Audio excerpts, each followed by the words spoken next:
Maintenant, on commence la deuxième partie du chapitre « Le mouvement des fluides » ou les fluides en état de repos, propriétés des fluides au repos, la pression atmosphérique.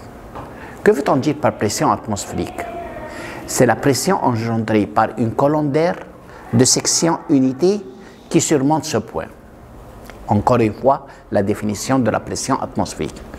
C'est la pression engendrée par une colonne d'air de section unité qui surmonte ce point. Comment mesurer la pression atmosphérique? On utilise un appareil, on l'appelle baromètre de Torricelli. De quoi il se compose? Un tube en verre de longueur 100 cm, air de section 1 cm², rempli complètement du mercure. Si on renverse le tube contenant du mercure, nous remarquons que le mercure s'abaisse à une certaine hauteur, qui est égale à 76 cm. Encore une fois, la description de l'appareil du baromètre de Torricelli. Un tube en verre de longueur 100 cm, d'air de section 1 cm² rempli du mercure. Si on renverse le tube dans un bassin, nous remarquons que le mercure s'abaisse jusqu'à une certaine hauteur, qui est égale à 76 cm de mercure. Maintenant, comment mesurer la pression atmosphérique? Est-ce que les deux points A et B sont deux points au même niveau? Oui. Dans le même liquide mercure? Oui. Donc, ils possèdent la même pression. Donc, la pression au point A égale la pression au point B. Voilà. Pression point A égale pression au point B. A est surmonté par la colonne d'air, la pression atmosphérique. La pression au point B, on a déjà vu dans la première partie du chapitre comment déterminer la pression au sein d'un liquide. La pression au sein du liquide égale ρ GH, masse volumique du liquide, gravité, hauteur du liquide. Plus, quelle est la pression dans cette partie?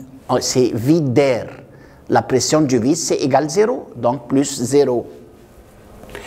La masse volumique du mercure, 13 600, fois la gravité, 9,8, fois la hauteur du mercure, 0,76 de centimètre en mètre, 0,76. Il nous donne une égalité 1,013 fois 10 puissance 5 newtons par mètre carré. Faites attention, la pression atmosphérique égale 8 unités, 8 valeurs. Et on doit retenir par cœur les 8 valeurs.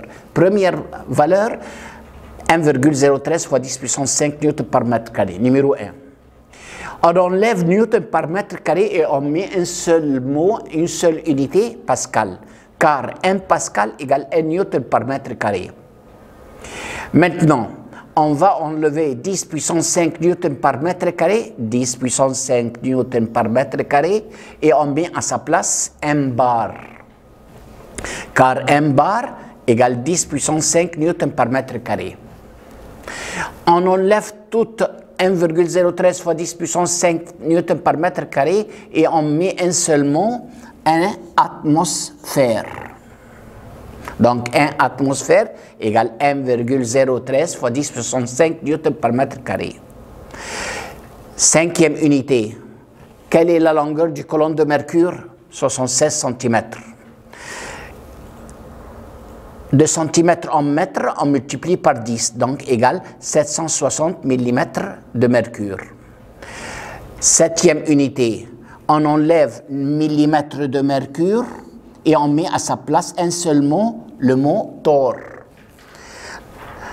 De centimètres en mètres, on divise par 100. Donc, il nous donne 0,76 mètres de mercure. Donc, on a combien de valeurs pour la pression atmosphérique? 8 valeurs, 8 unités. Et on doit retenir les 8 valeurs ou les 8 unités pour comment transformer d'une unité à une autre.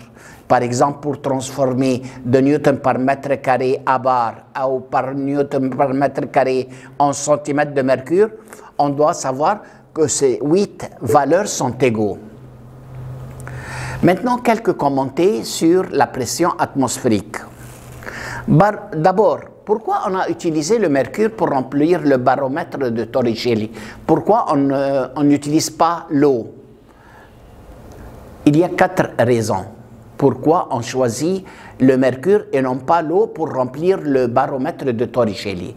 Première chose, le mercure de couleur argentée, facile à voir dans le verre, facile à repérer. Deuxième chose, le mercure ne mouille pas les parois du verre, tandis que l'eau mouille les parois internes du verre. Troisième chose, le mercure, son point d'ébullition est très élevé, c'est-à-dire il n'y a presque pas de vapeur de mercure dans le vide de Torricelli. Quatrième raison, que le mercure de couleur argentée, facile à voir, on a déjà vu, ne mouille pas le verre, son point d'ébullition est très élevé. Quelle est la cause la plus importante? Que la masse volumique du mercure, 13 600. Celle de l'eau, 1000. Donc, la masse volumique du mercure est plus grande que celle de l'eau. Combien de fois? 13 fois. Si on utilise un tube contenant de l'eau, on doit utiliser un tube contenant de l'eau 13,6 fois la hauteur de la colonne du mercure, c'est-à-dire un tube de longueur 10,6 mètres. Et c'est difficile de faire un tube en verre de longueur 10,6 mètres. Donc, une autre fois, la question et la réponse. Commentez, on utilise le mercure et non pas l'eau pour remplir le baromètre de Torricelli. Réponse, car le mercure, 1. Ne mouille pas le verre. 2. De couleur argentée, facile à repérer. 3. Son point d'ébullition est très élevé. C'est ce qui empêche la présence de la vapeur de mercure dans le vide de Torricelli. La cause la plus importante, que la masse volumique du mercure est plus grande que celle de l'eau. Alors, ce qui nous permet d'utiliser un tube de longueur convenable, 1 mètre. Et faites attention, si on utilise un tube contenant de l'eau, on a besoin de trouver un tube de longueur 10,6 mètres. Deuxième commentaire. La pression atmosphérique ne dépend pas sur l'air du tube. C'est-à-dire, si on apporte un tube d'air au lieu de 1 cm², 2 cm², 4 cm², la hauteur du tube ne change pas, 76. Pourquoi? Parce que la pression atmosphérique, la formule égale ρGH. Il n'y a pas dans la formule le mot RA. La question et la réponse une autre fois. La pression atmosphérique ne dépend pas sur l'air du tube. Réponse, car PA égale ρGH. Donc la pression atmosphérique ne dépend pas sur l'air de section du tube. Troisième commentaire. L'espace au-dessus du mercure doit être vide d'air. C'est-à-dire, cet espace ne doit pas contenir de l'air, doit être vide. Pourquoi? Car la présence de l'air exerce une pression sur la surface du mercure qui diminue sa hauteur. Donc, 3. L'espace au-dessus du mercure, dans le vide de Torricelli, doit être vide d'air. Pourquoi? Car la présence de l'air exerce une pression sur la surface du mercure qui diminue sa hauteur. Donc, on a vu la définition de pression atmosphérique, comment la mesurer, comment la mesurer, quelle est la valeur de la pression atmosphérique. On a 8 valeurs, quelques commentaires, pourquoi on utilise le mercure et non pas l'eau, pourquoi la pression ne dépend pas sur l'air du tube, pourquoi l'espace au-dessus du mercure doit être vide d'air. Dans l'examen, par exemple, on peut demander que veut-on dire par la pression atmosphérique n'importe quelle valeur de 8. Par exemple, que veut-on dire par la pression atmosphérique égale 1,013 fois 10 puissance 5 newtons par mètre carré? Qu'est-ce qu'on peut dire? Que la réponse 1,013 fois 10 puissance 5 newtons par mètre carré est la pression engendrée par une colonne d'air de section unité qui surmonte ce point. Elle est équivalente à la pression engendrée par une colonne de mercure de hauteur 76 cm et d'air de section 1 cm carré. Encore une fois, la question et la réponse. Que veut-on dire par la pression atmosphérique 1,013 fois 10 puissance 5 pascal? La réponse, on peut dire 1,013 fois 10 puissance 5 pascal est la pression engendrée par une colonne d'air de section unité qui surmonte ce point. Elle est équivalente à la pression engendrée par une colonne de mercure de hauteur 76 cm d'air de section 1 cm carré au niveau de la surface de la mer. Faites attention que la pression atmosphérique sur la surface de la mer, sur la surface du sol, est équivalente à ces valeurs. Plus qu'on s'élève de la surface de la Terre, plus que la pression atmosphérique diminue que cette valeur qui est 76. Donc, on peut calculer la hauteur d'une montagne par mesurer la pression atmosphérique au sol à une certaine altitude et on peut calculer la hauteur de la montagne. Et bonne chance.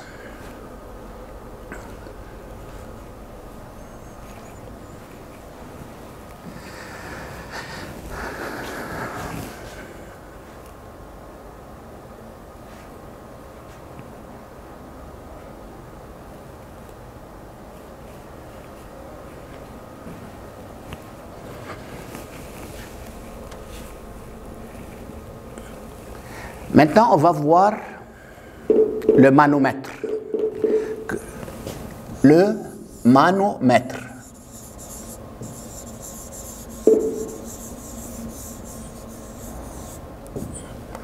Le manomètre, c'est un appareil pour mesurer la pression d'un gaz en la comparant à la pression atmosphérique.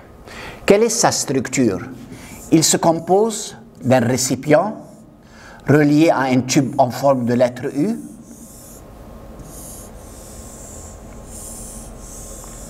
contenant, par exemple, du mercure. Voilà un gaz, par exemple de l'air. Nous remarquons que la hauteur du mercure dans les deux récipients, la hauteur est égale. Pourquoi? La pression de l'air au point A égale la pression de l'air au point B, qui est égale à la pression atmosphérique. Mais on ne veut pas mesurer la pression atmosphérique, on veut mesurer la pression d'un gaz inconnu. Par exemple, si on met un gaz dont la pression est plus grande que la pression atmosphérique, qu'est-ce qu'il se passe? Alors, il pousse le mercure dans la petite branche et s'élève dans la branche ouverte.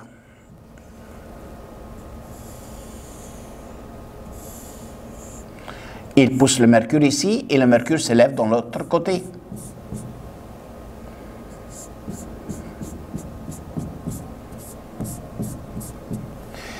On va choisir deux points au même niveau dans le même liquide. Ils ont la même pression. Par exemple, le point A et le point B. Est-ce que la pression au point A égale la pression au point B? Oui, car deux points au même niveau, dans le même liquide, possèdent la même pression.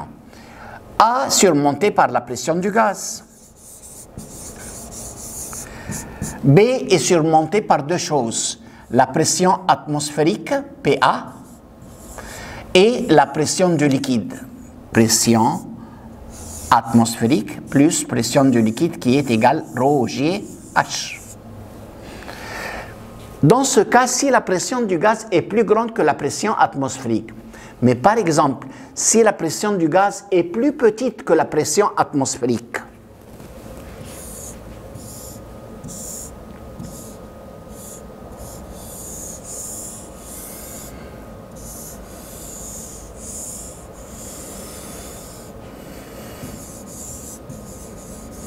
Par exemple, ici, il y a un gaz dont la pression est plus petite que la pression atmosphérique. Donc, l'air pousse le mercure dans la branche ouverte et s'élève dans l'autre branche. On va choisir deux points au même niveau dont le même liquide possède la même pression. Le point A et le point B. Est-ce que ces deux points sont au même niveau? Oui. Dans le même liquide mercure? Oui. Donc, ils possèdent la même pression. Donc, pression au point A égale la pression au point B. A est surmonté par pression du gaz plus la pression du liquide. Pression du gaz plus pression du liquide qui est égale ρg H.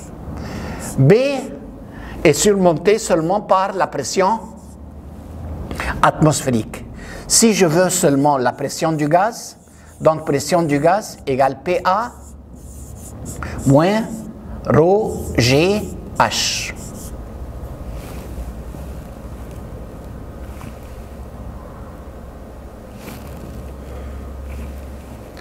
PA moins ρg H. Donc, si la pression est plus grande que la pression atmosphérique, PA plus ρg H. Si la pression du gaz est plus petite que la pression atmosphérique, PA moins ρg H. Maintenant, une chose très importante. Quand est-ce qu'on utilise cette formule et quand est-ce qu'on utilise la pression du gaz égale PA plus ou moins H seulement. Quand est-ce que ρg H et quand est-ce que H? On utilise ρg H d'après les unités. Si on veut les unités, quelle est l'unité de ρg H? Newton par mètre carré. Donc, PA égale 1,013 fois 10 puissance 5 Newton par mètre carré et on utilise ρg H. Mais si je veux l'unité en centimètres de mercure, donc PA égale 76 cm de mercure et H en centimètres de mercure. Donc, quand est-ce que cette formule et quand est-ce que cette formule? Ici, c'est l'unité Newton par mètre carré. Ici, l'unité, c'est centimètre mercure. Et dans ce cas, PA égale 1,013 fois 10 puissance 5. Ici, la PA égale 76. Finalement, commenter. On a vu dans le baromètre, on préfère utiliser le mercure et non pas l'eau pour remplir le baromètre de Torricelli. Faites attention à cette commentée dans le manomètre. On préfère utiliser l'eau et non pas le mercure dans le manomètre, et ceci pour mesurer une petite différence de pression. Une autre fois, la commentée. On préfère utiliser l'eau et non pas le mercure pour mesurer une petite différence de pression dans le manomètre. La réponse. Même réponse que celui du baromètre, car la masse volumique du mercure est plus grande que celle de l'eau, 13,6 fois. Par suite, la hauteur de l'eau sera plus grande et plus remarquable que celle du mercure. Par exemple, pour comprendre la réponse, si la différence de hauteur, si on utilise la différence de hauteur ici, H, si par exemple c'est 1 mm entre les deux branches, la différence, on ne peut pas avoir une différence de 1 mm entre les deux branches. Mais si on utilise l'eau, la différence sera pas 1 mm, 13,6 mm. Alors on peut la voir. Donc une dernière fois, la question et la réponse, on préfère utiliser l'eau et non pas le mercure dans le manomètre, et ceci pour mesurer une petite différence de pression. La réponse, car la masse volumique du mercure est plus grande que celle de l'eau, 13,6 fois. Alors la hauteur de l'eau sera plus grande et plus remarquable que celle du mercure.